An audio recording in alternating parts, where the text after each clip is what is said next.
Hello friends, how are you? I hope you all are doing good. So let's continue with our discussion on service costing. Service costing. Last chapter of this series, right? Service costing. So before we start, subscribe to the channel, press the bell icon so that you get all the notifications, right? And share with maximum people. And do check the video description, all the links are about there, right? One very important thing I wanted to share with you people, I've seen some of the people really saying, that sir, the cost is high, cost handbooks. I'm talking about the handbooks, right? Someone wanted to buy the handbook and the other student replied in the telegram that the sir, the cost is very high, right? Guys, try to understand one thing. You're getting the whole course. You're getting the lectures absolutely free of cost. You're getting the whole course in just the price of the handbooks, right? Which is approximately 1200, 1300, right? Where will you get the course at this price? My simple answer, right? Secondly, we are not forcing anyone to buy the books, right? It is your choice. You want to get that extra benefit, it's your choice, right? Thirdly, just respect the work, because tomorrow you are also going to be a professional. If you are not today going to respect the work, nobody is going to respect your work tomorrow, right? And obviously, as a professional, you are not going to provide all your services free of cost, isn't it? Or if you are ready to provide all your services, if you can give me in writing on the stamp paper that sir, as a professional tomorrow, I don't want to run my home, I just want to provide all the services free of cost, absolutely free of cost, I'll provide you the books free of cost, right? So just respect the things. That is very important. Even if you are getting some free content anywhere, right? Go for it. I don't mind it. Go for it. But don't come to me for the query support, right? For those who are buying my study material or any of the courses from my app, like ICISM series, they get my 100% query support. Ask those who have been going through it, who have already bought it, right? They get my 100% query support through WhatsApp and everything. But if you are going for the other material, go for it. I don't mind it, right? But don't come for the query support. Do not ask the queries unnecessarily, because uh, obviously I'll give the priority to those who are buying my books and my SM series or whatever, right? I definitely give the priority to them, and I have been taking all the queries myself. Okay, coming to the service costing now. What we have covered in service costing so far, first we covered about the basics of service costing, right? That what is basics of service costing, that what is service costing, why do we study service costing, right? And what is the difference between service costing and whatever we have studied so far, right? So whatever so far we have covered, there we focused on the tangible product, the manufacturing of a tangible product. In the service there is no tangible product, right? But we want to know the cost of providing the services. Okay, that is why we are studying service costing. Then in the last lecture we discussed about the cost unit, right? It is that variable, it is that unit for which you are computing the cost, right? For example, kilometer, right? For example, if we talk about the canteen, it is per meal. So all those things, right? It is a cost unit, the unit for which you are calculating the cost. Then we discussed about this cost unit. We divided into two parts. One is simple and the other one is composite, right? In composite we use more than one cost unit. Then composite is further divided into absolute, right? And the other one is commercial, absolute and commercial. So this is all what we discussed in the last lecture. Now we are starting with the main topic. The main topic here is the first type of services, right? We are going to study about the various types of services. So now the first type of services that we are going to discuss is transport costing. Transport costing, right? Now this is one of the most important type of services. From examination point of view, from practical point of view, definitely you can expect a question on transport costing, one of the most important services, right? Transport costing. Now when we talk about this transport costing, this what is this transport company doing, right? There is a transport company who is providing the services of transportation, right? Transportation of what? Transportation can be of two things. One is the transportation of passengers. One type of company is providing the services of transporting the passengers, and another type of company is providing the services of transporting the goods, right? Now both the companies are interested in knowing their cost. Cost of what? If we say both the companies are interested in knowing their cost, say their vehicle runs from location A to location B, right? This is location A, this is location B. So company is interested in knowing that what will be the cost of running that vehicle. Cost of running vehicle between these two locations, between location A and location B, right? Say it is 40 kilometers apart. Say it is 40 kilometers apart. So the company is interested in knowing what will be the cost per kilometer, we can say. Now this kilometer is your cost unit. This is your cost unit, right? Now the company might be interested in knowing that what is the cost per kilometer, right? Company might be interested in knowing cost per kilometer,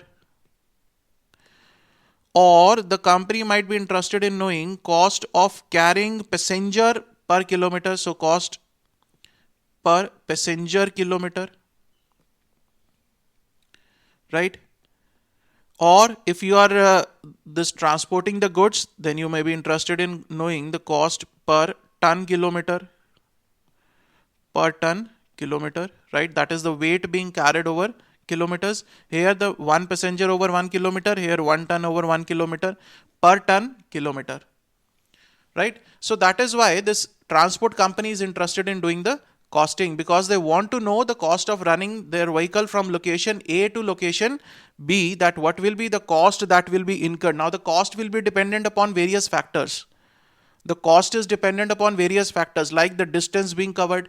Now if you talk about the passenger kilometer, obviously there the occupancy will play a major role. When we talk about this passenger kilometer, then you will count number of passengers, occupancy will come into the play, right? Because if you want to calculate for one passenger 1 kilometer, obviously first you will see how many passengers are sitting, isn't it? If the bus has 50 seats, it is not necessary that the bus will be carrying 50 passengers. The bus might be carrying 30 passengers. So you will have to calculate the cost for 30 passengers, right? Occupancy will play a role. So there are various factors. In one day, how many times this bus is going from location A to location B, then from location B to location A? How many times the bus is doing like this? We call them as trips, right? So all these things are considered when we talk about the costing, that the factors on which this cost is dependent upon, right? What are the objectives? See page 17.2 from the book. Transport costing, meaning transport costing is a method of ascertaining the cost of providing service by a transport company or a transport undertaking. So what are the objectives? Objectives of transport costing are as follows: to ascertain the operating cost of running a vehicle per kilometer, to fix the rate. Now what is another part? If you are carrying the passengers, you are interested in knowing that what should be the price that you should be charging from the customer. Remember the first lecture of service costing where we took the example of hotel, that if the hotel is fixing 2000 rupees, how they have fixed that 2000 rupees? They identified their cost, added the profit, and then decided that what should be the rent of the room that should be charged. Similarly, the transport company is interested in knowing that what should be the amount that should be charged from a passenger if they are carrying the passenger, or what should be the amount that should be charged from the company for whose material they are carrying, right? So for that, this transport costing is important to fix the higher charges where the vehicles are given on hire, to compare the cost of using own vehicles with that of using the alternative mode of transport. This is another objective, and there is one question also in the ICI module covering this part, right? That if you use your own vehicles, you try to find out the cost of using own vehicle versus the cost of using the alternative vehicles, like if you are using the bus, then what will be the cost? If you hire a car, then what will be the cost, right? So this transport costing helps in all these things. To determine what should be charged to departments when use the internal transport facilities, that is within the organization, if you are using from one department to another, how much of the which department is using how much services of the transport, that is attributable to each department. So ultimate aim of transport costing is knowing the cost, right, and ultimately identifying that according to the cost and the profit, what should be charged from our passenger or our customer. That is the main aim of transport costing, right? Now, if we talk about one vehicle, one bus or one truck, now it is not important, it is not really, I can say, practical that one truck or one bus is going from location A to location B only. That vehicle might be traveling from location A to B, then location A to C, then A to D, then B to C, B to D. In that vehicle can go in the varied directions, right? So how to keep a record of all those things, right? For that, the companies, these transport companies, they maintain a logbook. What is a logbook? Logbook is a record of all the trips, record of all the trips of a particular vehicle, right? It is the record of all the trips of a particular vehicle, that the vehicle is going in which direction, the vehicle is going from location A to location B, how many kilometers they have carried, who was the driver there, who was the cleaner there, who was the conductor there, when that trip started, right, when that trip ended, what material, if it is a goods carrier, what material was being carried in that particular vehicle from location A to location B, how much weight it was carrying, what was the amount of the material that was being carried. So all those things are recorded in the logbook, right, where we keep a record of all the trips of a particular vehicle. Like okay, what can be the items? I'll give you a short of this. What can be the items? Like vehicle number, right, then driver name, right, driver name, who was the driver, date of start of journey, start date, right, then I can say material carried, and material carried can be in terms of quantity, what was the quantity carried, what is the amount of material that is being carried, right, distance covered, right, then how much of the fuel was there, how much of the fuel was there in the vehicle, how much of the fuel they have on the way they have refueled. So all these things, they are covered in a logbook for a particular trip, for a particular vehicle, for a particular trip. All the things are noted down, right? Start location, destination, right? Then we can say start location and destination, Just go to Google, do one thing, go on a Google and search for transport logbook, right? Search for a transport logbook. You will get many formats where all these things will be covered: vehicle number, driver name, start date, material carried, distance covered. Just search for. Now I'm giving you this activity to be done. Go to Google, right? Go to Google and search for transport logbook, right? Search for transport logbook. Okay, this is homework for you. Clear? So this was just an extra knowledge that how they prepare the logbook. In the exam, we won't be, required to something required related to logbook. No, sir. It was just for the knowledgeable purposes that how this transport company works. Now there is one important thing before we move on to understanding how the practical part is done. One thing that I want to discuss is regarding the trips. When we talk about the trips, there are two terms that are being used. That is a single trip and round trip. Single trip and round trip, right? These two terms are being used. Now try to understand what are these two terms. Say there is location A, right, and there is location this vehicle is going from location A to location B, which is 30 kilometers apart, right? Now, what will happen? First thing, this vehicle starts from location A and goes to location B, right? 30 kilometers. Obviously, if this vehicle is going from location A to location B, right? This is my one trip. This is my one trip. I call it as single trip.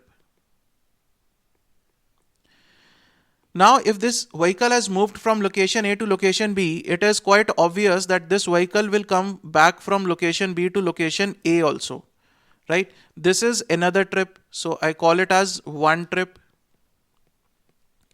right? Or single trip, right? First single trip is from A to B, then the another single trip is from B to A. Both one trip, single trip, right? Now, if I combine these two trips, first going from one location to another, then returning from that location back to the original location, this is known as one round trip. One round trip. That is, a vehicle goes from location A to location B, then comes back from location B to location A. He has completed a cycle. So this is one round trip, going from A to B, then coming from B to A, right? This is very important, understanding what is a round trip. Okay, so I can say, now I told you that there are two single trips, one single trip from A to B, another single trip from B to A, and if we combine them, we say it one round trip. From here, I can say one round trip is equal to two single trips, right? This is the equation that you need to remember. One round trip involves two single trips. Clear? Any doubt in this thing? So this trips part, because this is a little bit of a confusing part, right? That is why I'm telling you in advance that this is how it is. Because sometimes the question says trip, sometimes the question says round trip, sometimes the question says single trip, and the students forget to convert the round into single or single into round as per the situation or as per the requirement. You forget to do this, right? So be careful wherever it is a round trip or wherever it is a single trip. You need to be very careful while reading the question what is given. Okay. Now, in the last lecture, we learned about calculating the cost units. Now we are going to discuss about the steps involved in transport costing. Now we'll study about steps involved in. Open your books at page 17.2, steps involved in transport costing. Steps involved in transport costing. Right? Let's see. I'll show you the steps involved. This all we have covered. Okay, the steps involved. All those who are having the books, go with the books, right? Page 17.2, 17.3. Steps involved in transport costing. So what is the first step? The step one is identify the cost unit. That the first step that the transport company has to follow is they need to identify that for what unit they want to calculate the cost, whether they want to calculate the cost per kilometer or they want to calculate the cost per passenger. That is, they want to follow the simple cost unit or they want to follow the composite cost unit. They want to calculate the cost of carrying 1 ton over 1 kilometer or 1 passenger over 1 kilometer, or just simply kilometer or passenger, right? So first thing is that you need to identify the cost unit. That what is the cost unit for which you want to calculate the cost, only kilometers or it is the composite unit per ton kilometer or per passenger kilometer. Clear? Now, once you have identified the cost unit, you need to calculate the value of that cost unit. Calculate the total units of the service for a particular period. Say it is a year, quarter, month, or a week. Be very careful with this period thing, right? Whatever the value of the cost unit you calculate, whether it is for a year you calculate or quarter or month or week, right? Your cost should also be for the same period. What I'm saying is, whatever the cost you will calculate, it should also be for the same period for which you are calculating the cost unit. Right? Okay. So it should be same. Then first you need to calculate effective kilometers, that what is the total number of kilometers your vehicle is moving.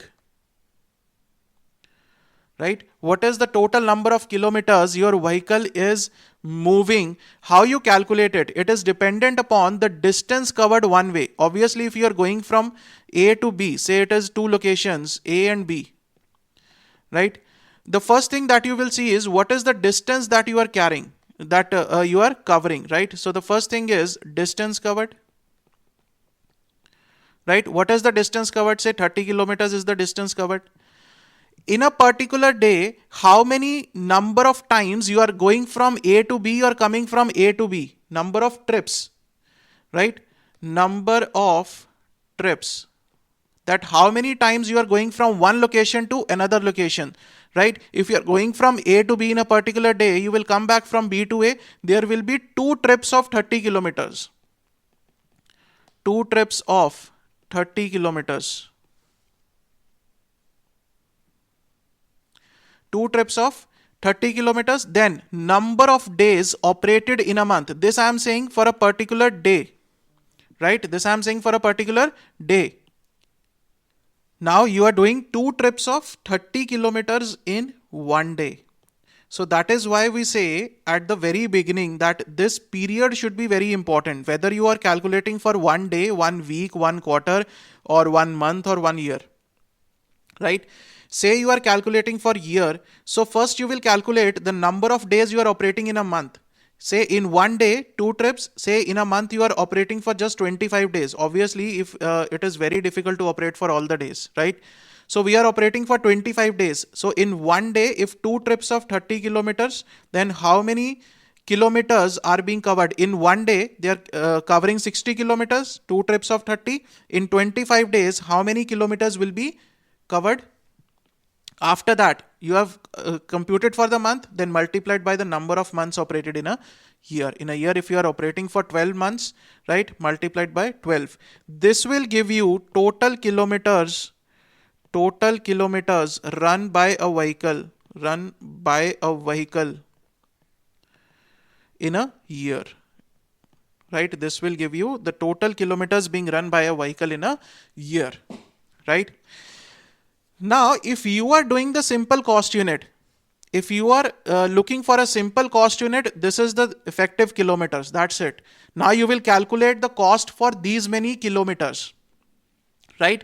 But if you are now going for the composite cost unit, where you want to calculate the cost of, say, passenger transport, passenger kilometer, effective kilometers will remain the same. Effective kilometers, in the same way, you have to calculate first the effective kilometers. Obviously, the bus will be going around the kilometers.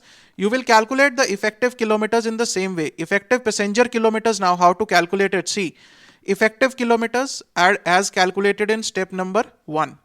No difference, right? Distance covered, number of trips, number of days in a month, and number of months in a year. Same thing. Now, when we talk about the passengers, I told you that it will be, when you are calculating for passenger kilometers, the occupancy will play an important role. Why? Because you will calculate this value on the basis of how many passengers are there in the bus. Right? For the empty seats, you are not going to calculate the value, right? So I will say, what is the total seating capacity? Say 50 seats. But out of those 50 seats, how many seats are occupied, right? If I am talking about passenger kilometer, that means I'm going to calculate for the passengers who are actually traveling in that bus, isn't it? I'm not going to calculate for the empty seats. So I'll say the seating capacity occupancy rate, that out of 50 seats, my 75% seats are occupied and the remaining seats are empty, right? So I will calculate for that. That will give me the effective passenger kilometer. Now this becomes my composite unit. The note says if the seating capacity occupied in the outward journey is different from the inward journey, effective passenger kilometers will be calculated separately for outward and inward journey. Say, what he wants to say is that this is location A, this is location B, right? He says while going from location A to location B, the occupancy rate is 75%. While coming from B to A, the occupancy rate is say 60%. So you will calculate the effective passenger kilometers. This is an outward journey. This is one outward journey, right? And this is an inward journey. So you will calculate the passenger kilometers separately for outward and inward journeys, right? After that, absolute ton kilometer, various distance into respective load quantities. Then commercial ton kilometer, total distance into average load quantity. That is a separate thing, but mostly in the practical questions we are going to use this part, right? This part we are going to use in the practical questions, this part also, that effective kilometers, then effective passenger kilometers. After that, calculate the total fixed or standing charges, right? There are various charges which are fixed, like the garage rent is there, or driver salary, conductor salary, road tax, insurance, cleaner salary, depreciation if related to effluxion of time, right? Interest on capital.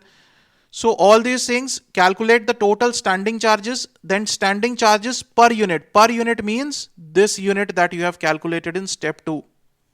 You will calculate total units. Now per unit means total standing charges divided by the total units of the service as per step 2.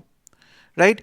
Then similarly, you will calculate the variable or the running charges, for example, the petrol or the diesel or CNG, lubricating oil, repairs and maintenance, tire tubes, depreciation if it is related to the activity level. Then the variable charges per unit, total variable charges divided by total units, total effective passenger kilometer or total effective kilometer if you are using the simple cost unit. Calculate the operating cost as fixed charges plus operating charges, variable charges, total operating cost per unit, right? Now let's see this transport cost sheet, how this transport cost sheet looks like. This is how this transport cost sheet looks like.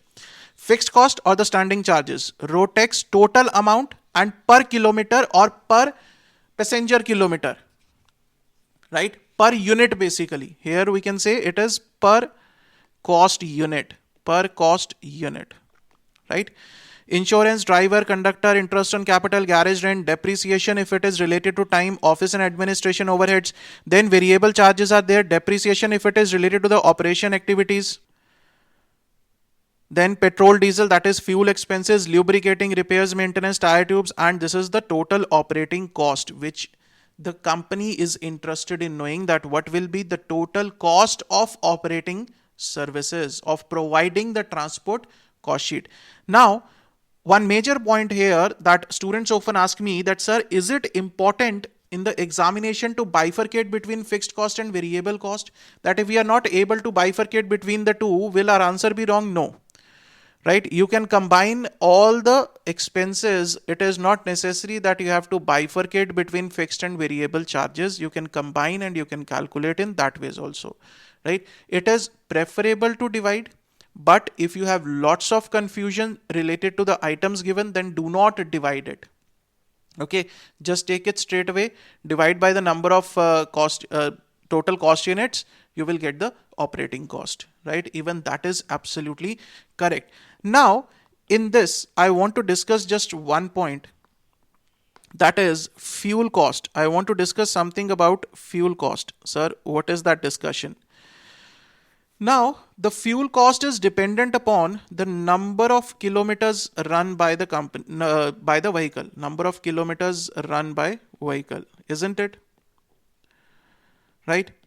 Say effective kilometers, say your effective kilometers is 1000, right? And your effective passenger kilometer is say 10,000, right?